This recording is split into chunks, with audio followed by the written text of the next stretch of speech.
दोस्तों जानेंगे इस वीडियो में मेफ्टाल पी सस्पेंशन के बारे में, सिरप के बारे में। वीडियो पूरा देखिएगा। देखिए मेफ्टाल पी दोस्तों एक पीने की सिरप आती है, एक ब्रांड नेम आता है, ब्लू क्रॉस कंपनी का ये प्रोडक्ट आता है। इसको चाइल्ड स्पेशलिस्ट डॉक्टर यानी छोटे बच्चों के डॉक्टर छोटे बच्चों में प्रिस्क्राइब करते हैं, तो सेल्फ यूज मत कीजिएगा। काफ़ी ज़्यादा सस्ता मिलता है, 60 ml की एक छोटी शीशी करीब करीब 35-37 रुपये के आसपास मिल जाती है। तो बात करते हैं भाई इसका यूज कब करना चाहिए। तो देखिए इसका जो यूज है ये छोटे बच्चा यानी जो चाइल्ड होता है, यानी जो 1 साल से 2 साल तक का, 3 साल तक का, 4 साल तक का होता है, वहाँ पर भी इसका यूज किया जाता है।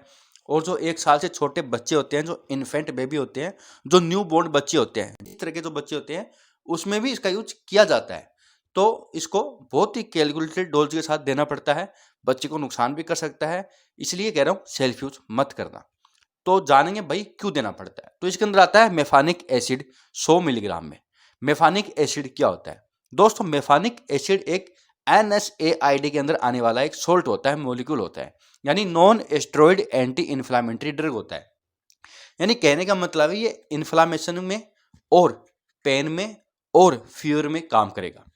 देखिए कई बार छोटा बच्चा हो, चाहे कोई बेबी हो, चाहे कोई इन्फेंट बेबी हो या न्यू बोर्न हो, अगर बच्चे को बुखार आ रही है, किसी भी कारणवश अगर बच्चे के बुखार है, चाहे तो उसके दांत आने से आ रही हो, चाहे तो उसके कुछ फ्लू हो गया हो, चाहे कोई इन्फेक्शन हो गया हो, या कोई जुकाम खांसी नॉर्मल प्रॉब्लम हो गई हो, अगर बच्चे की बुखार है तो बुखार के टेम्परेचर को कम करने का काम करता है, बुखार में अच्छा काम करता है मेफानिक एसिड।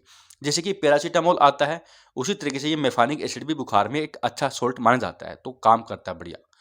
या दोस्तों कई बार बच्चे के पेन होता है, कई बार देखा गया कि बच्चों को लग जाती है, कहीं चोट लग जाती है, चोट के कारण अगर पैरों में कहीं चोट लग गई तो पैर में दर्द है, या हाथ में दर्द है, या कहीं पर भी अगर मस्कुलर पेन है, चोट लगने का पेन है, या कोई और टाइप का पेन है। पेट दर्द की बात नहीं कर रहा मैं, पेन होना चाहिए। पेट दर्द एक अलग पेन होता है, उसमें ये काम नहीं करती। अगर कोई पेन है, चोट लगने का पेन है, कोई हड्डी में पेन है, कोई मसल्स में पेन है, बच्चा खेलता खेलता गिर गया है उसके कारण पेन है, तो उस पेन को कम करती है।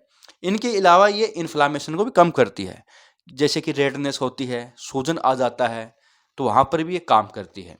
तो कहने का मतलब है दोस्तों, बुखार की प्रॉब्लम में काम आएगा, दर्द की प्रॉब्लम में काम आएगा, और रेडनेस है, इन्फ्लामेशन है, उसमें काम आएगा।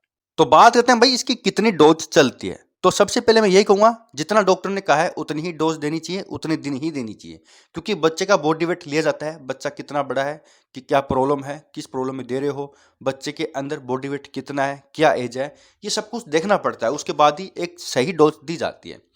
अगर मैं एसओएस की बात करूं कि भाई इसकी मिनिमम डोज कितनी होती है, तो करीब करीब 1 साल से बड़ा बच्चा है वहाँ पर 5 ml दिन में 2 से 3 बार दी जा सकती है, ठीक है। या 2.5 ml, अगर बच्चे का बॉडी वेट कम है तो 2.5 ml दिन में 2 से 3 बार दी जा सकती है। बच्चा छोटा है तो वहाँ पर 1 ml से लेके 2.5 ml तक भी दी जा सकती है। तो इस तरीके से ये देना पड़ता है, और बॉडी वेट लेने के बाद ही सही डोज देनी चाहिए। साइड इफेक्ट की बात करूँ तो कई बार बच्चा वॉमिटिंग कर देता है देने के बाद, बच्चे को दस्त लग सकते हैं, बच्चे को वॉमिटिंग या नोजी प्रॉब्लम हो सकती है। ये थोड़े बहुत इसके साइड इफेक्ट होते हैं, लेकिन बहुत ही कम चांस में होते हैं। अगर हो जाए तो आप डॉक्टर को बता सकते हैं, वैसे ये होते नहीं है। तो दोस्तों संपूर्ण रिव्यू था मेफ्टाल पी सिरप के बारे में। यहाँ तक वीडियो के लिए बहुत बहुत धन्यवाद।